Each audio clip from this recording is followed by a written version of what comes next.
Bienvenidos a esta nueva semana de trabajo. Reciban el cordial saludo de nuestra institución y en esta mañana vamos a continuar desarrollando nuestras actividades en el curso de literatura.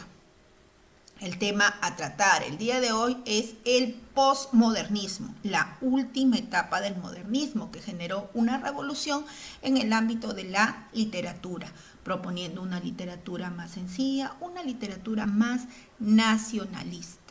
Vamos a analizar sus características, sus representantes. Y aquí vamos a hablar un poco acerca del movimiento colónico, cuál es su trascendencia. El posmodernismo es una corriente literaria que sucedió al modernismo, es el vínculo entre el modernismo y el vanguardismo y tuvo una finalidad muy explícita. En este caso, la renovación y superación de muchas situaciones consideradas pues excesivas en cuanto a la literatura modernista, ya que se puede manifestar una actitud elitista, en este caso pues dando preferencia a los literatos del capitalinos. El posmodernismo apostaba por una literatura cuyas oportunidades se den a escritores de provincia, escritores jóvenes, no de provincia. Plantea una literatura nacional con raíces aborígenes, es decir, la vuelta a la tierra, a lo cotidiano, a la total liberación de los falsos oropeles. Y ahí tenemos a Colónida, algunos los vinculan, ¿no? El contexto en el cual surgió se caracterizó por la ocurrencia de una serie de cambios trascendentales, tanto en el Perú como en el mundo, ¿no? Esto ha ocurrido principalmente por los estragos de la Primera Guerra Mundial. Algunos autores consideran que el posmodernismo surgió en 1911 con la publicación de Simbólicas, una de las obras más notables del señor José María Eguren. Otros consideran que el posmodernismo surgió pues de la mano con el nacimiento del movimiento literario Colónida, liderado por Abraham Valdemar Pinto en el año 1916. El posmodernismo surgió como reacción en contra de las exageraciones suscitadas en el arte modernista, ya que con su fantasía y superficialidad había alejado de los verdaderos intereses humanos, ¿no? De la problemática, de las situaciones cotidianas del realismo en cuanto a la literatura. Dentro de sus características más importantes podemos observar el empleo de un lenguaje simple, un lenguaje claro, un lenguaje sencillo, sin tantas grandilocuencias ni excesos, en este caso en el uso de figuras literarias, ¿no? Que opacaba un tanto lo que se quería transmitir. Conservó, eso sí, hay que destacar, por muchos años el gusto por la musicalidad en el verso y la utilización de las imágenes sensoriales. Y aquí hay que acordarnos un poquito. El modernismo estuvo basado en dos corrientes francesas, el posmodernismo, el parnasianismo y el simbolismo. Entonces aquí vamos a conservar un poquito la musicalidad y vamos a ver, pues acá tenemos un representante del simbolismo en el Perú. Me refiero al señor José María Eguren, que vamos a analizar un poco su trayectoria literaria. Otra de las características también que podemos destacar es el desarrollo de temas reales, temas cotidianos, temas en el que está involucrado la vida del poblador peruano. Tiene que ver mucho con hechos cotidianos, ya que buscaron recuperar la emoción por las cosas sencillas, por las cosas simples de la vida, retomando pues una literatura confidencial e intimista. Y aquí vemos pues al Caballero Carmelo, una de las obras más destacadas de el fundador del movimiento Colónida, considerado uno de los más destacados representantes del posmodernismo. El movimiento literario Colónida surgió en el Perú entre los años 1915 y 1916. Solo bastó un año para dejar huellas en la literatura peruana, huellas que van a marcar el inicio de la innovación literaria en el aspecto lírico y narrativo.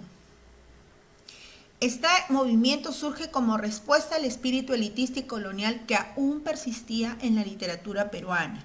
Ahora, ¿de dónde tomó el nombre este movimiento? De la revista que fue dirigida por el señor Abraham Valdelomar, la revista Colónida, que tuvo solamente 4 publicaciones, 1 año de existencia, pero logró destacar en el panorama literario de nuestro país. Sentó las bases de la nueva estética política. El impulsador de este movimiento fue el conde de Lemos, el dandy, el Sambucaucato, que es el seudónimo del señor Abraham Valdelomar, y en el que agrupó a escritores muy jóvenes de aquella época, escritores que solamente querían una oportunidad para demostrar su arte, ¿no? Puesto que su principal objetivo era fomentar una literatura eminentemente peruana. Este movimiento se caracterizó por su carácter individualista, por oponerse a las normas literarias del modernismo, criticar a los conservadores y por desdeñar los temas políticos, es decir, buscó la libertad a través de la palabra. Géneros literarios que se cultivaron en este movimiento. Tenemos los 2 géneros más destacados, la lírica y la narrativa, aunque también se hizo ensayo, se hizo también, en este caso, teatro. Pero lo más logrado es la lírica, cuyo representante es José María Egure, quien intentó conservar la musicalidad propia del modernismo, pero sin descuidar la gran importancia de los sentidos para poder captar aromas, sonidos, sabores y reflejar así la sensualidad y el colorido. En el caso de la narrativa, deja atrás los lugares exóticos, lejanos, que nos permitan evadirnos de la realidad cotidiana, para apostar por una tendencia nacionalista, una tendencia local, vinculada a lo cotidiano de la vida, ¿no? Aquí tenemos pues a su representante, el fundador de la revista Colónida, el señor Abraham Valdelomar. Representantes, ellos no son los únicos, tenemos un grupo de escritores jóvenes, como se había dicho, jóvenes provincianos. Tenemos al señor Víctor Andrés Belaúnde, José Díez Canseco, Percy Gibson, Federico More, Pablo Abril de Vivero, Luis Alberto Sánchez y José Carlos Mariátegui. Y hay una foto pues que se pudo rescatar de una de las imágenes donde agrupa a todos los escritores de este movimiento. ¿Qué importancia tiene el movimiento Colónida?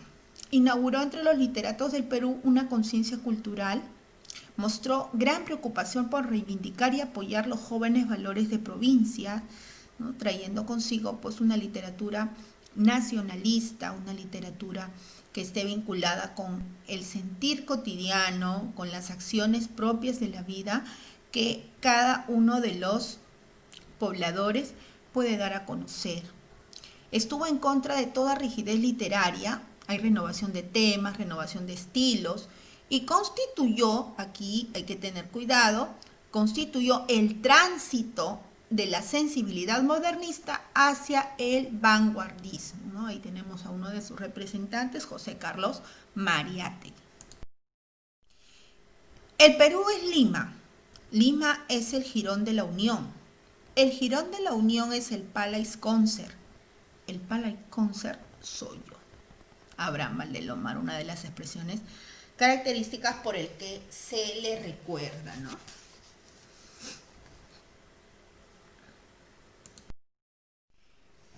Abraham Valdelomar Pinto, Pedro Abraham Valdelomar Pinto, nació en Ica el 27 de abril de 1888, hijo de Anfiloquio Valdelomar Fajardo y Carolina Pinto, fue el 6º hijo.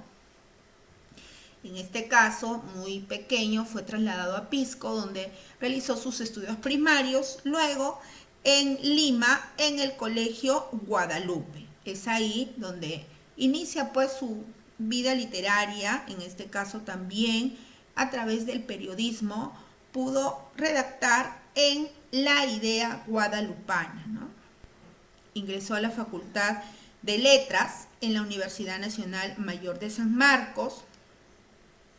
En el ámbito político apoyó a Guillermo Billinghurst, y cuando él ya estuvo en el poder, se puede decir así, fue nombrado director del diario El Peruano. En 1913 fue secretario de la delegación peruana en Roma, viajó a Italia, un cargo diplomático, y es ahí donde él publica pues El Caballero Carmelo, su cuento emblemático. Regresa al Perú tras renunciar de su cargo a través de el ascenso pues de Óscar Benavides, ¿no? Quien derrocó a Billinghurst. Es por eso que él renuncia a su cargo y se dedica aquí al periodismo. Redactó con el nombre de El Conde de Lemos, que es su seudónimo. Fundó en 1916 la revista Colónida, ¿no? Que dio nombre al movimiento Colónida, que cohesionó pues una generación de artistas y escritores en torno a la ruptura con el academicismo hispano y la libre renovación de temas y estilos.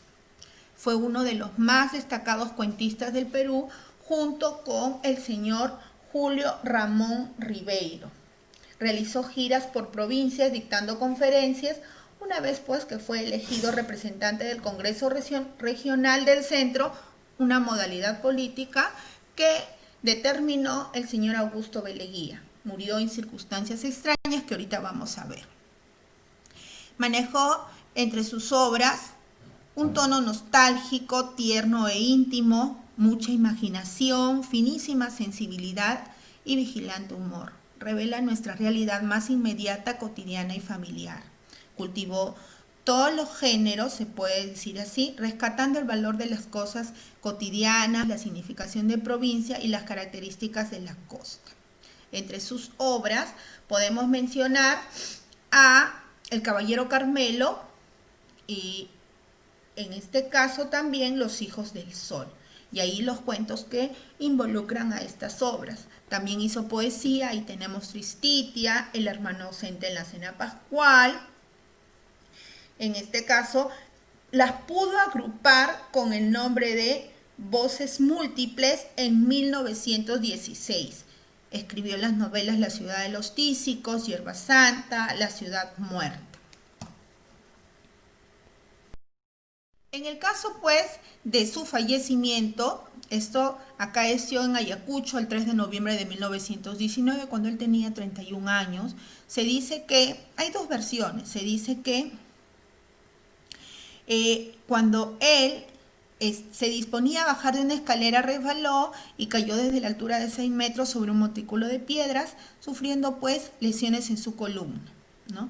Luego de 2 días de tanta agonía falleció. Ahora, bajó ¿por qué? Porque necesitaba inyectarse morfina. Se había vuelto adicto a esta sustancia. Otros dicen que se cayó en un silo, pero esto de acá fue más que todo cuestión política, ¿no? Porque él pues lanzó duras críticas a muchos personajes de la política bastante conocidos. Dentro de sus seudónimos podemos mencionar al Conde de Lemos y al Dandy, ¿no? Ahora vamos a hablar de José María Eguren. No produjo como filósofo, sino siempre como poeta, pues al conocimiento se puede llegar por el camino más vasto, desordenado y misterioso de los ensueños poéticos. Él es el representante del simbolismo peruano, quien tiene pues una poesía llena de color y sutileza. Este señor, poeta destacado, es considerado el creador más original de las primeras décadas del siglo XX, motivo por el cual se le conoce como el poeta puro. Creció en medio de grandes penurias económicas. Por su precaria salud fue débil y enfermizo desde pequeño. De niño y adolescente pasó largas temporadas en el campo, en algunas haciendas de la familia, y esta experiencia con la naturaleza pudo influir bastante en su poesía. Tuvo una educación autodidacta, leyó a muchos escritores franceses que le sirvieron de inspiración en muchas de sus poesías. Se caracterizan por el estilismo puro, subjetividad, expresión sugerente, insinúa temas de su poesía con pocos datos, bastante sensación de misterio, gusto por lo maravilloso, la fantasía. Ahí tenemos sus obras simbólicas, canciones de figuras, sombras, rondinelas y motivos estéticos. Muchas gracias.